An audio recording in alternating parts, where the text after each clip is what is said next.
idiomas modernos en modernos y antiguos, porque también incluye el latín, del condado de Arlington. Y la primera parte, también tenemos a Wendy Bermúdez, que es la especialista del programa de idiomas, y quien también ha sido maestra del programa de Immersion en la Escuela Claremont. Y la idea que tenemos es poder proveer una oportunidad para que ustedes hagan preguntas sobre los cambios que se proponen al programa. Gracias por venir. Y les hemos impreso, estas son parte de las diapositivas que están en el sitio web del condado, y es lo que se propone, ¿verdad? Entonces la señora Harrington está aquí para contestar preguntas, no es una presentación formal. Sin embargo, ok, ellos trajeron todo impreso completa, nosotros solo imprimimos las recomendaciones. Así que les damos la bienvenida y quisiéramos comenzar con alguna pregunta que haya. Si ustedes tienen la pregunta, podemos empezar de una vez. Yo puedo traducir, claro, ella entiende bien el español quizá, pero la respuesta, o Wendy también, si quieres traducir, la señorita Wendy puede traducir.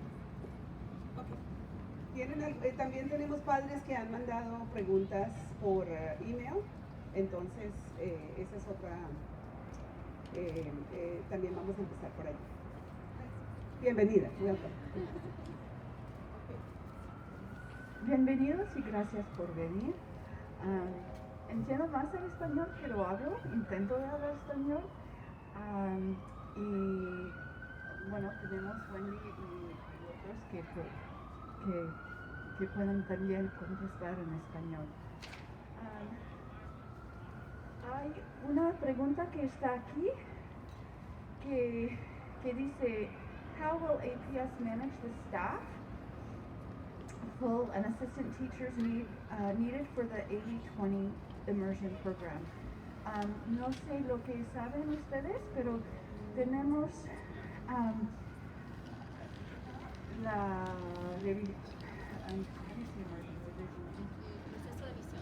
el proceso de visión para el Immersion, y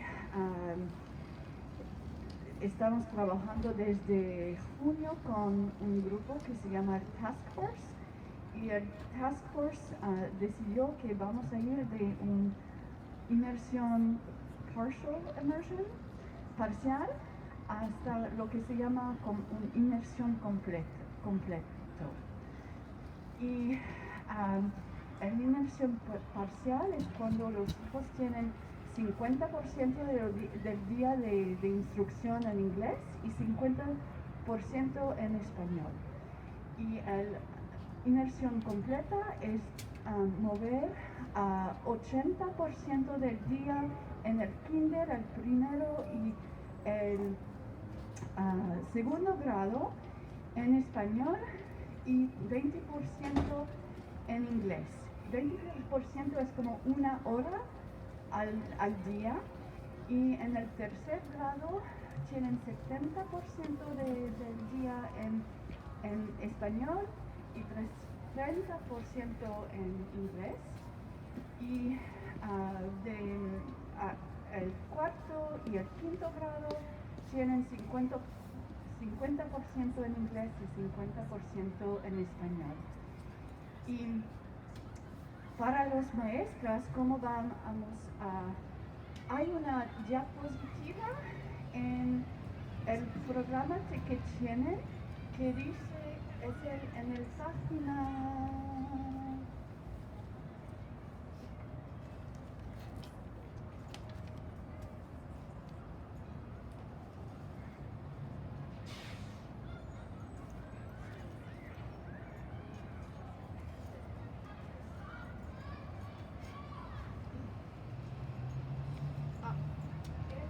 Es el diapositiva número 24 en la página 8,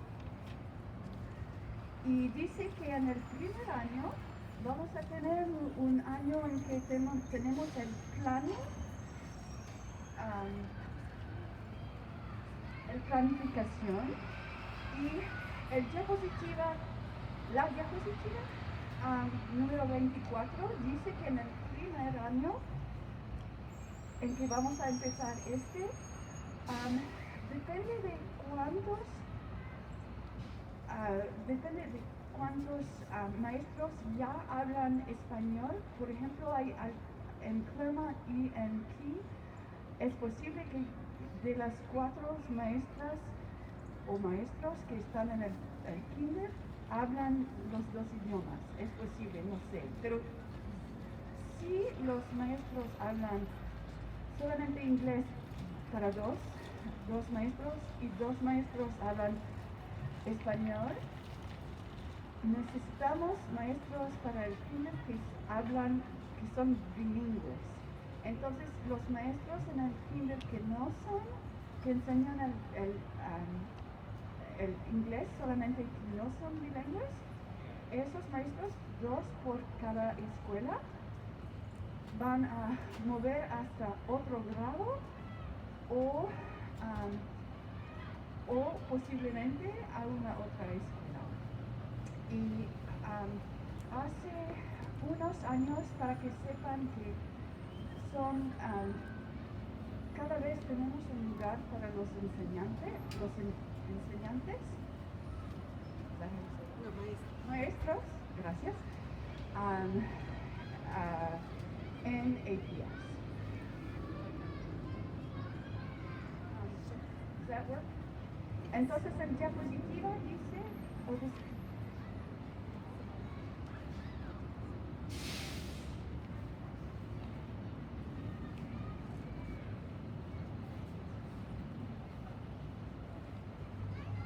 Quizá podríamos comenzar con algunas de las preguntas que tiene la audiencia. Como la idea era tener esta oportunidad para preguntar y aclarar.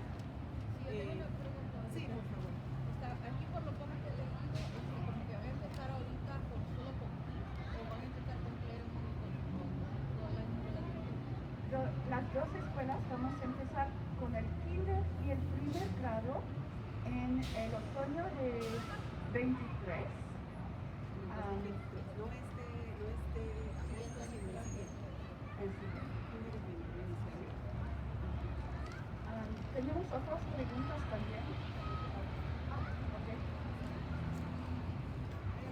Este es un foro de sitio abierto, ¿no? No tiene que haber preparado nada con anticipación, pero cualquier duda es un momento para preguntar.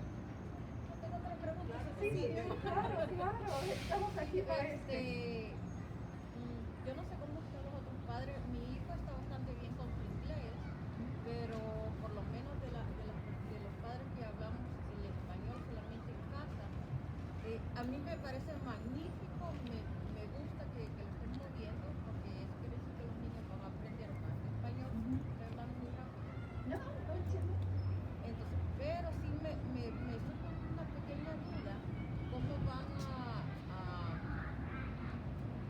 van a ayudar a los niños? Hay muchos niños, más que todo porque van a implementar este sistema con los niños más pequeñitos. ¿Cómo van a ayudar a los niños con su inglés? Porque hay muchos padres de familia que solo hablan español. Entonces, siempre las escuelas son un lugar donde los niños aprenden el inglés cuando eso es el idioma. Ese es la única como preocupación que tengo.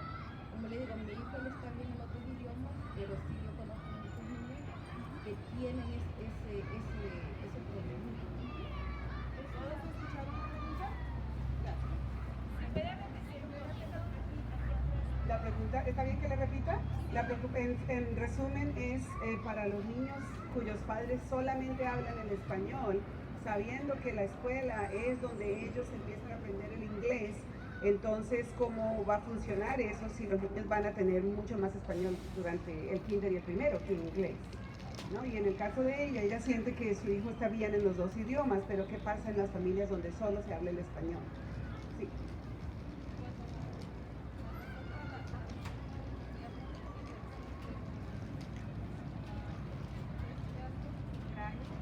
Y ella se ha dominado perfectamente los 2 idiomas.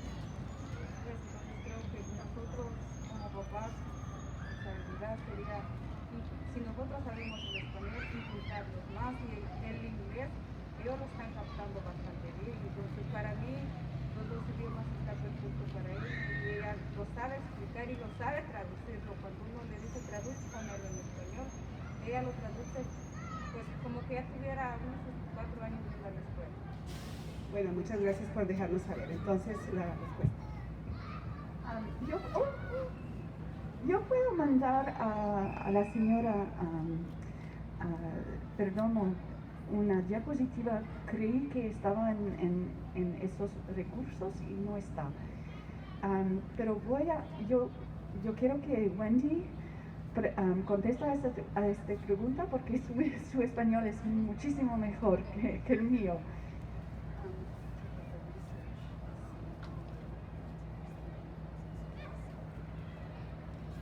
Bueno, pues los estudios y las investigaciones dicen que es importante que un estudiante tenga una fuerte base en su lengua materna. Entonces, en español, si podemos desarrollar esa fuerte base, después a largo plazo le ayuda al niño a aprender inglés, básicamente. Y hay varias, más de 7,000 investigaciones que demuestran esto. 700,000. Sí, ok. Entonces, para nuestros niños que hablan español en casa, sería muy importante que desarrollen primero su español, y vivimos en los Estados Unidos, van a aprender inglés. So the research shows that the research shows that the kids who have them actually surpass their original. Sí, y a largo plazo los estudiantes que aprenden en el programa bilingüe, como sabemos que la mayoría hemos escogido venir aquí, porque sabemos que a largo plazo esos estudiantes tienen mayor rendimiento cuando los comparamos a estudiantes que no han estudiado a través de un programa bilingüe. They also surpass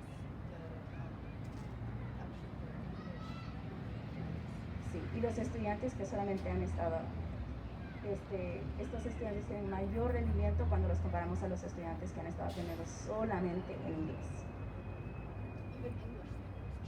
Y los estudiantes que hablan inglés como su lengua materna. Sí, ¿otras preguntas? I often call it anchor faith. Sí, correcto. La pregunta exacta es si se van a destinar recursos, van a destinar tiempo extra a esos niños no hablantes de inglés como primera lengua. Sí, recursos, sí. Bueno, los recursos van a ser para todos, para poder desarrollar el español y el inglés. La pregunta es solamente para los niños. Sí, o sea, Sí. yo entiendo que creo que todos estamos de acuerdo que este programa va a ser fantástico. Especialmente más para ayudar a los niños hablantes en inglés como primera lengua. ¿Qué pasa con los niños que solamente hablan español en casa, no tienen las primeras palabras? Más, digamos, tienen básicamente probados más para su inglés. Sí. Pues la recomendación que el grupo de trabajo ha escrito es que queremos tener un coordinador del programa bilingüe, además que especialistas de lectura, y los especialistas de lectura se van a enfocar en español porque son para español, pero también tenemos que proveerles a los niños ese refuerzo en inglés. Por eso tenemos maestros que enseñan inglés solamente, el desarrollo del inglés, y eso vamos a mantener en el programa.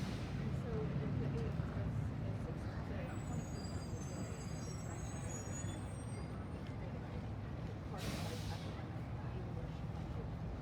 Sí, y el 20% del día es 60 minutos que va a ser para el inglés, para desarrollar el inglés con los estudiantes.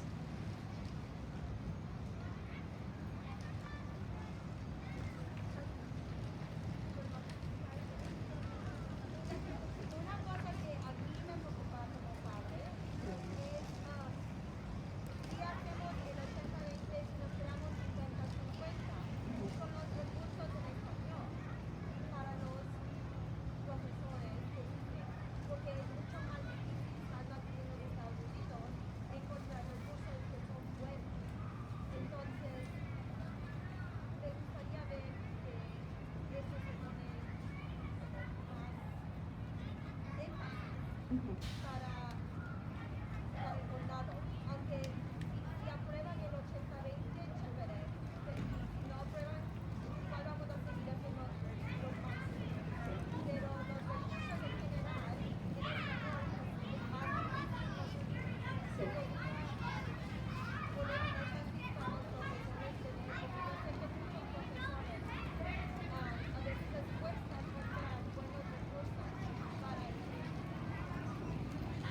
tenemos que traducir muchas veces. Mucho tiempo de los profesores que podrían usar ese tiempo mejor planeando.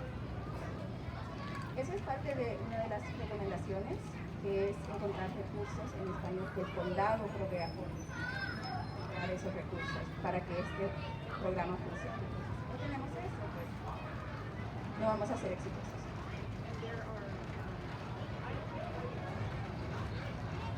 Hay recursos que hemos visto que tienen como lectura, pero que integran las ciencias y las ciencias sociales también, para que los maestros no tienen que traducir todo, y hay recursos completos para esto. Y la recomendación número 3 es adquirir materiales de instrucción en español para todos los salones de clase. Entonces, cuando la votación va al condado, van a seguir idea de que siempre ven el 80-20, eso a la vez están diciendo sí a los fondos necesarios, al dinero que es necesario para especialistas de lectura en español y recursos para estudios sociales en español, por ejemplo. ¿Es todo a la vez o es otro paso después? Cuando yo voy a presentar Cuando voy a presentar el 6 de enero al School Board, vamos a tener los recomendaciones y incluido los recursos y otras cosas. Ya tuve una cita con el superintendent Dr. Duran, y él con precios, por ejemplo, de recursos, para que sepa lo que va a costar, y me han dicho que es posible. Ahora mismo estoy haciendo mi how do you say budget? Presupuesto, y voy a poner todas esas cosas en mi presupuesto. Y tenemos también en nuestra task force una persona que está en el school board, y entonces tenemos ella y también el superintendent y su equipo que apoyan a este cambio, y que creen en este cambio, y que saben que va a costar un poco de dinero, pero cuando piensas en el presupuesto de todo el APS, no es muchísimo.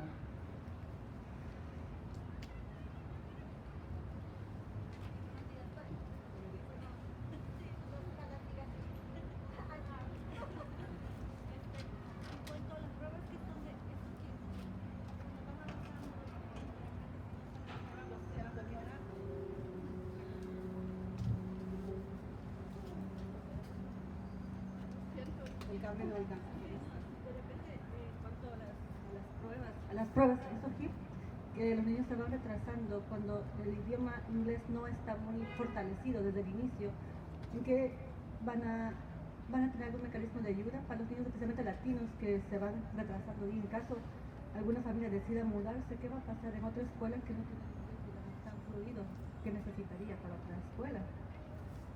Una pequeña aclaración, la señora Carla se refiere, creo, a las pruebas del WIDA, al Access. Son los exámenes que se dan a los niños que están aprendiendo el inglés como segundo idioma. Nos requieren que cada año les demos esas pruebas para medir cuánto van progresando en la adquisición del inglés en todos los componentes: escritura, lectura, comprensión auditiva y expresión oral. Entonces a eso te referías, ¿verdad?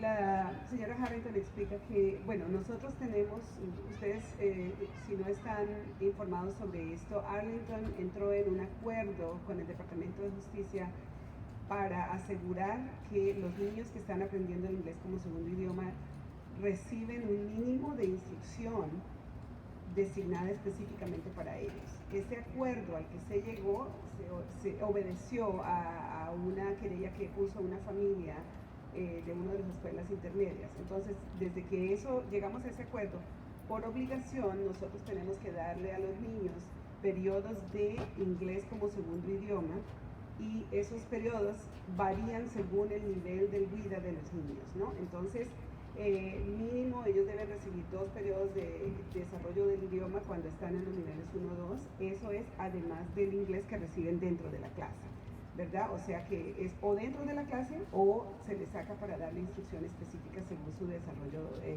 del idioma. Entonces la señora Harrington explica que con esos 60 minutos que habría en el programa de 80-20, ¿verdad? Esa hora es cuando se utilizaría para proveer ese apoyo al inglés a los niños, ¿verdad? Entonces yo creo, I think the other question that Toro had was, what about the kids who go to another school, and would they be behind in their language development if they switch to another school compared to the other students?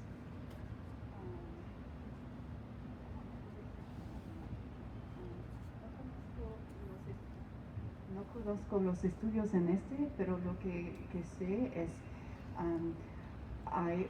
hay estudios que dicen que cuando una persona aprende los españoles cuando aprenden a leer primero en su lengua, es más fácil aprender a leer en español que en inglés.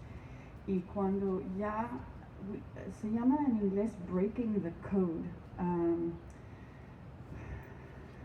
Cuando aprenden ya cómo es que se lee, ¿no? Aprenden a leer,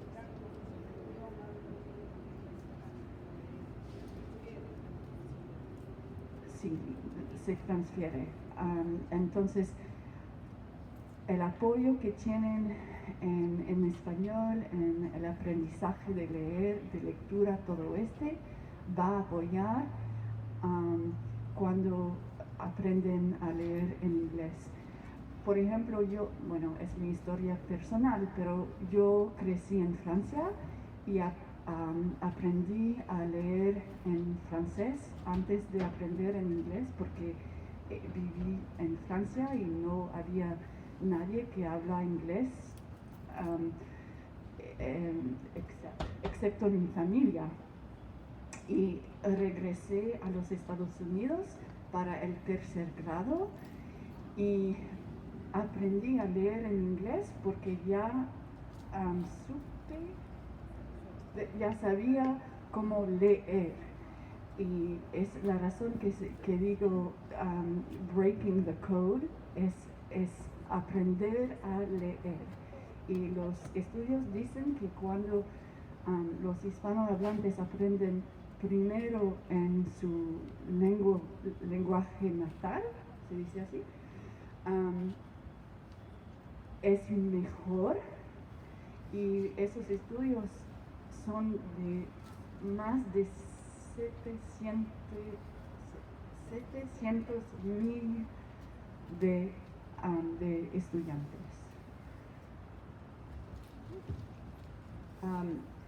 Habíamos designado la primera media hora para las preguntas en español. También tenemos padres de familia que han sometido preguntas por email porque no podían estar aquí.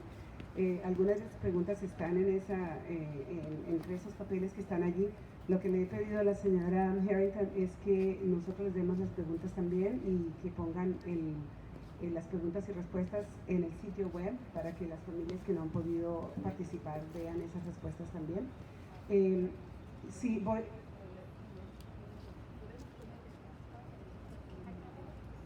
van a estar en la página de Engage, que es donde se ha puesto información sobre las diferentes iniciativas que están en curso.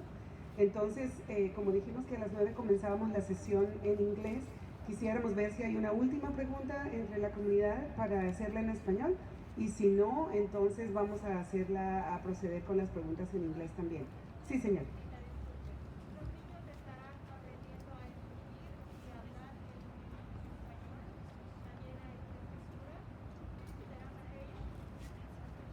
¿Han escuchado toda la pregunta? Okay, welcome, welcome. We have coffee and pastries, and si no han tomado cafecito, pasen porque la verdad que el tiempo amerita. Y también hay panecillos y estas cosas. No sean tímidos, que hay mucho y si se quedan aquí probablemente terminen en... gracias de nuevo por venir. Thank you, parents, for joining us. Please feel free to stand or sit down, whatever, I see some people prefer to stand in a sunny spot. Very, very clever. We should have actually set the stage over there. Thank you so much. This is an opportunity to ask some questions about the proposed changes to the immersion model. We started at 8:30 with a good showing of our parents representing the Spanish-speaking families, and we also have some questions that have been submitted by email. So, as I said, this is a very sort of informal setting. Anyone feel free to ask your questions and ask for clarification. We also have some copies of the PowerPoint, which you can also find on the website, the page for Engage. And we have the pleasure of having Ms. Elizabeth Harrington, World Languages Supervisor for APS, and Ms. Wendy Bermudez, who is a World Language Specialist and former immersion teacher from Claremont. Thank you also to Senora, I forgot to thank Senora Arciniega. She is the face of FACE. FACE stands for Family and Community Engagement, and it's our program to reach out to our families, and we also have Ms. Enriquez and other members of the staff. Senora Gomez, Bilingual Resource Assistant. Thank you again, and without further ado, Ms. Harrington. All right. Ahorita en inglés? No. Okay. All right. So we do have thank you for being here, first of all. And we do have some slides that we can pass out that have kind of the list of the recommendations and the why behind what we are doing. The why being research-based in terms of, there's actually a slide that I'd like to point out.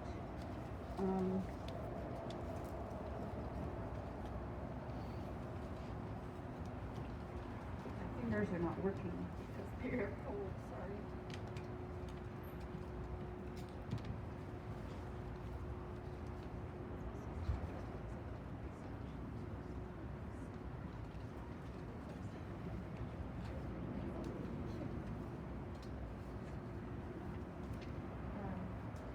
This is actually very small, but there is a slide number 19 on here that talks about the difference between a partial immersion, which is what we have in APS, and a full immersion program. And what partial immersion refers to is where you have the 50-50 model, where 50% of the instruction is in English and 50% of the instruction is in Spanish. A full immersion talks about where you start at kinder, first, and second grade, where you have like either a 90-10 or an 80-20 model. Our superintendent and his cabinet supports an 80-20 model, which would mean 80% of the day is in Spanish and 20% of the day is in English, with academic language development in English. And in Spanish, students would be learning first to read in Spanish, which is actually a language that is easier to break the code of reading and learning to read. And we know that there's transfer of knowledge. By having more exposure to Spanish at the beginning, it actually really supports the reading instruction and also the language development in Spanish. And the research will show that, actually research talks about how if you have full immersion, there's a much stronger base for Spanish that not only helps, it's shown to really support the Spanish speakers, and it also supports the English speakers because they have more time in Spanish, because the rest of the day is, in our world, is an English dominant world. Not world, when I say our world, I mean our community, our country here. And so it's a way of really validating that Spanish, getting kids to understand and learn it, and then also still having those pre-reading in English during that 20% of the time. And this is small, but I don't have my glasses, but are you able to read that last one? Students demonstrate strong academic skills in both languages by 7th and 8th grades, closing the academic gaps between English and native language speakers or English learners. So, what questions might you have? We have a number of recommendations that we are going to be putting forward to the school board. Actually, they're not even all printed out here because I've been working with our consultant based on feedback from our task force, where we've even added some recommendations. So, what questions might you have? So thank you very much for doing this program. Thank you for laying out the why and the what. I've been following along, and what strikes me in all of the materials, including these, is the how. It's very loosely sketched out, in particular the staffing, because we're already having native English speakers teach Spanish even in 5th grade. So, how does that work? There's SOLs for reading in 3rd grade. How does that work? Yep. What is the how, and why don't we see more of the how now? So what the task force was tasked with was developing a dual language immersion framework. And then, so remember how I said the first year is a planning year? So the first we have to decide what it is we're going to do, right? And then we look at, knowing that there's the how that is also discussed. So you mentioned, for example, staffing. So we have, I've already met with the superintendent twice, once with him alone and the assistant superintendent of the Office of Academics, and also the curriculum director, and also with the superintendent and his team. And we talked about staffing, and so one of these slides actually talks about, okay, so if we have a planning year and we go into full immersion with kinder and 1st grade, let's assume, but this is not always the case in each of the schools. I think you said you have some primary grade teachers that are bilingual. But let's assume you don't, okay? So let's pretend that we have, out of 4 kindergarten classes, 2 teachers that only teach English and speak only English, and 2 teachers that only speak Spanish. Then what would happen with the 2 teachers who only speak English, they would need to be moved to another grade level, or potentially transferred to another school. So let me share, because I know that staffing becomes part of a family, right?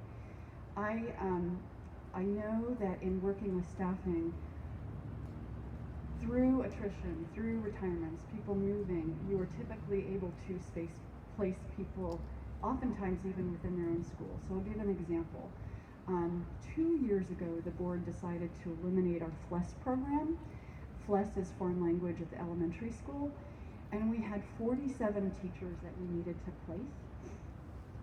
We placed 46 of them. The only reason the last person was not placed is they chose to not take the praxis that we were even reimbursing people for, and they chose to leave APS. The 46 other teachers were all placed, and oftentimes within their own building. So that's 47, and that doesn't include all the other transfers that happen with staffing and within a school building and also within APS. So if we, assuming we have those 4 teachers, that's what that would mean. So the first year is where it would impact more staffing, because we're suggesting that we move with K1, and then it's 1st, and then 2nd and 3rd. And so you're looking at 2 grade level teachers per school per year.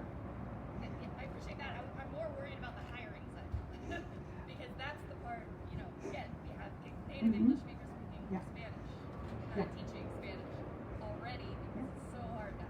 Yes.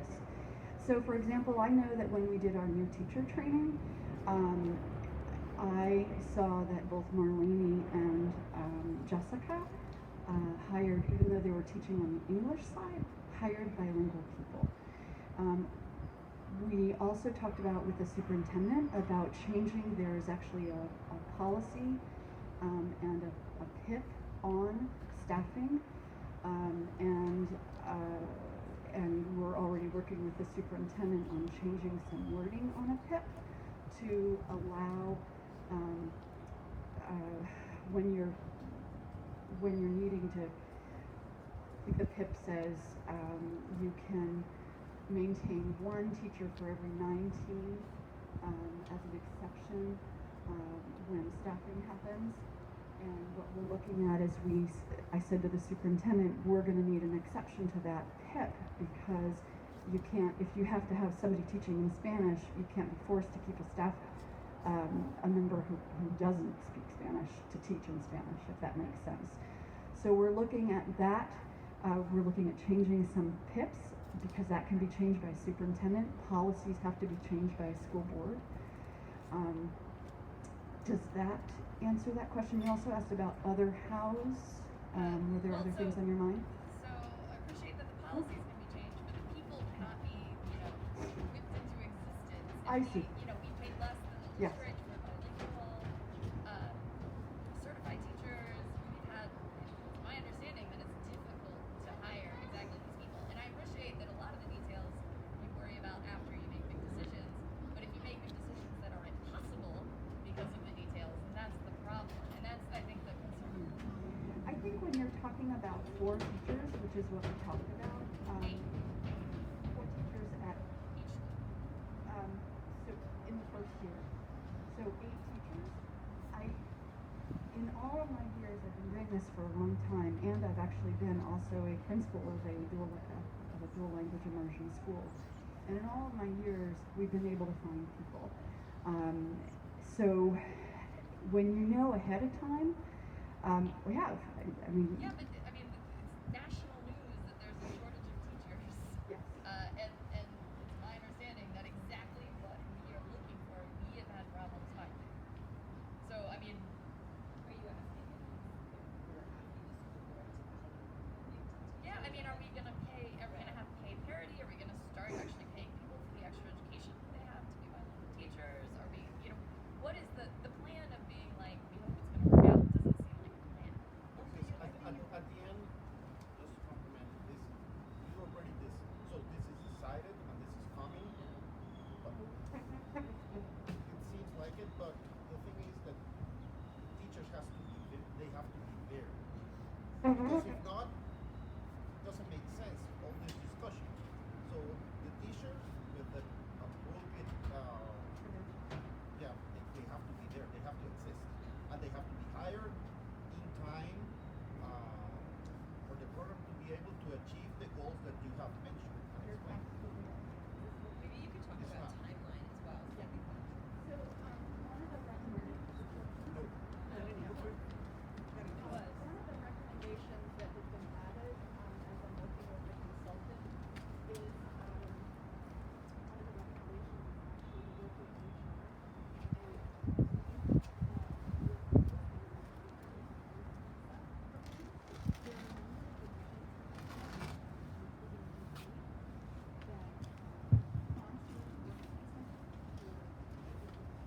is actually work with In fact, we currently have teachers and principals in our district that came here on work visas. And so one of the recommendations that we are putting in as we move forward to the school board is to start that again. We have a new superintendent who's incredibly supportive of dual language education. And during our task force, we also met with HR and brought that up. And so it's not listed on the yellow recommendations because the consultant and I have been looking at the feedback from the task force. We had our last task force meeting, and so we've added that. And so what's beautiful in this is that truly we have a leader at the top that is not only bilingual but also fluent in French too. He he's all about languages. And for example, when I brought up that policy, when I was in his cabinet, and he said, this is easy to do. I'll just make, have, these two people bring it to me and I'll change it now. So we're really fortunate in that regard. And I'm telling you, I know that sometimes staffing is hard to find. APS, especially Key is a flagship school. It started in 1986. People from all over the country for years have come to visit Key. And it is a very desirable place to work. I will also tell you that our board is really working on, like, one of the budget for what we call it FY22, so for next school year. One of the things that the board is really interested in is making our salaries competitive. So, for example, mid-year right now, they are actually giving a step increase. And that is one of the priorities that the board has set out, is compensation. And, I have not, I do, sorry.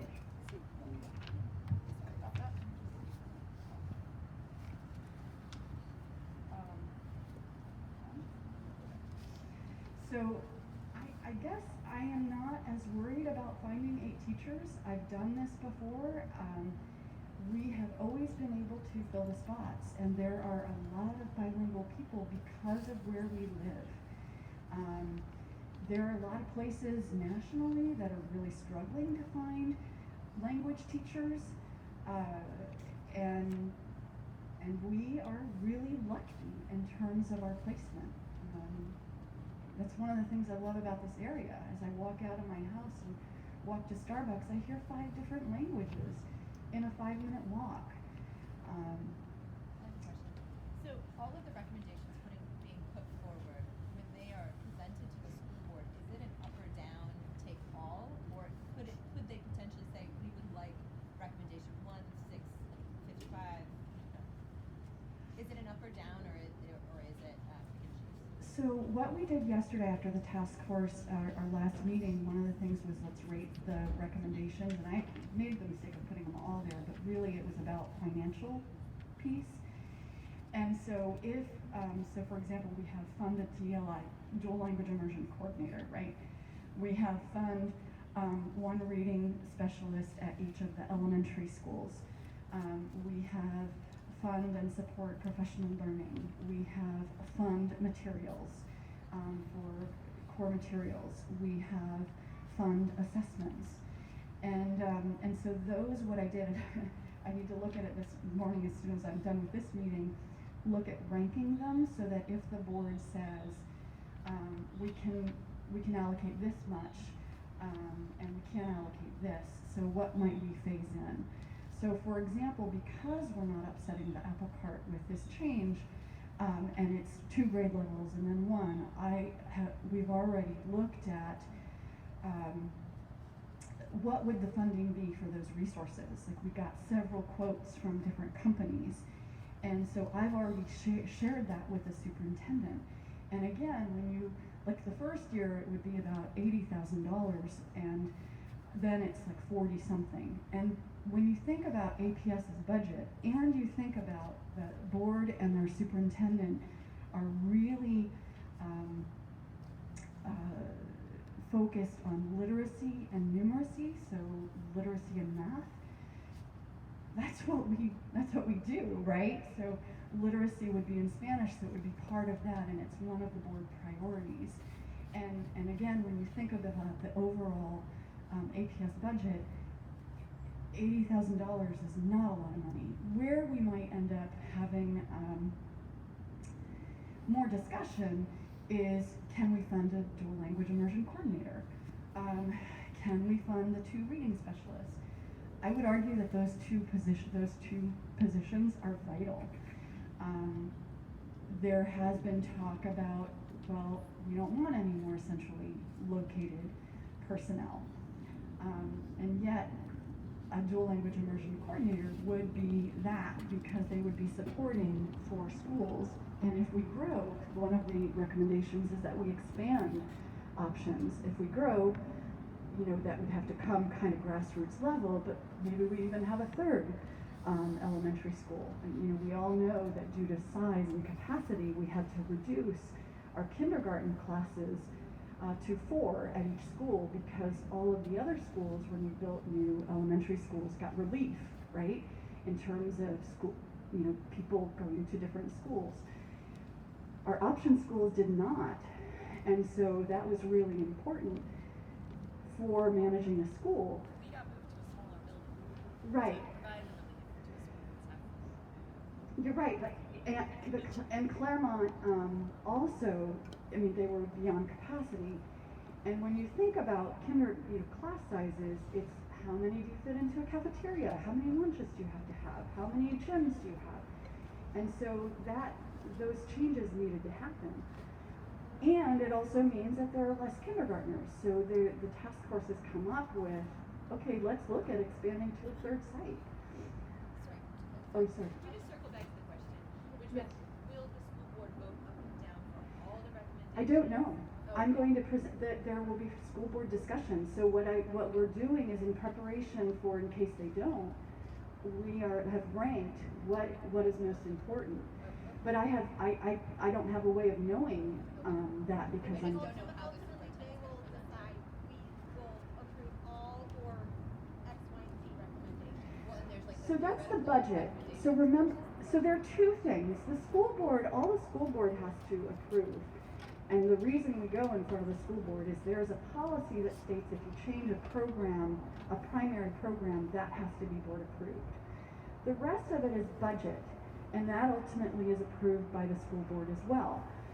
And budget goes through several processes.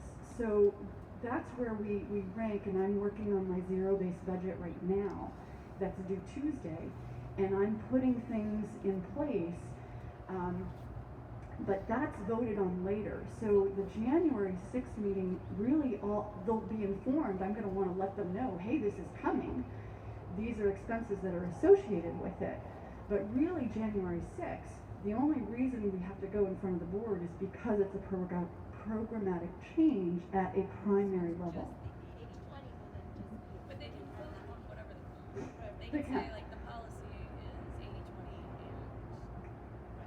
and expand access. It's just that they don't. So really, it's only because of the approval is 80/20. 80/20 And the reality is just going to be, all the other things that is just the budgetary will just be then implemented or not be implemented In the next budget. Well, that's one way of putting it, but the school board is often open to just discussing things. And so I will tell you, for example, a very specific example. I went into the school board to, middle school teachers needed an additional resource, and it was going to cost $50,000, and this was like 5 years ago. And the school board decided, yes, they were going to support that. And then they said, but we actually want to give you $50,000 more because we want you to have these additional resources. And so that was a school board, and it wasn't even on the table. And so we ended up getting $100,000 to purchase materials that were needed for our middle school and 9th grade program. And so a school board can decide, hey, they can say, superintendent, make sure you fund this, make sure this is in the budget. And so, yes, technically they're voting on a programmatic change, but as we inform them, they can easily decide to say, well, hey, we want to make sure this is in the budget, so put it in the budget. So I don't have a crystal ball in terms of how that conversation is going to go. What I can tell you is that I will share the recommendations that we have and the why. You're welcome. On January 6th, I present to the board. Full board meeting. A little bit about the recommendation to outside of their level I can't yet because we did another survey yesterday, and actually the call that was in my pocket was Jonathan Teresi, who was looking, we were still getting feedback from our task force yesterday because we actually came up on a split vote on something. And so he sent out another survey yesterday, and I don't have the results of that. What I can tell you is that two things came up. One was that people wanted another pathway and potentially a second school, but then there was also discussion about people wanting, the beauty of the one school is that kids from Claremont and Key come together, and that was very important to members of the task force. And so there were additional questions sent out yesterday, and I just don't have those results yet. I mean, that's great, and I support fully like a one school. But if it was more centrally located, right, where more people have access to it, because we have this That was part of the survey yesterday. right? So, I mean, because a lot of people artificial happens, especially for key, Yeah. because it's just too far, right? So even though that's beautiful, and I support it 100%, if it's not absolutely moving middle school, then maybe we need to think about like a single site. And that was part of the survey. One of the questions was, if you support one school, is that only if it's centrally located and moved, or not? And so I just don't have those results just yet. Was the survey out to the community? No, it's our task force. It's the task force because we're looking at, that's the task force. The task force is the one looking at what recommendations are we I'm making. pretty sure everyone here would agree a program move is a big deal. It is a and very it's big deal. disturbing that you guys would be talking about this based on one task force meeting. Well, one And thing is It's a lot of task force meetings. It's also things that have come up and surfaced through the Engage page, through the community. one thing that I think what Julian's trying to say is that, I mean, task force members are representing our communities. However, there hasn't been a single look to the community to see how we do things, right? I mean, we just have, like, we had a Claremont meeting on Tuesday, and they just told us, we're just thinking about this. But there wasn't like a, what do you think? How people at Farmers and Claremont feel about single site. So, especially because we were told explicitly that visioning would not talk about sites. We don't make site decisions. We do not make, let me make that clear. We do not make that decision at all. But we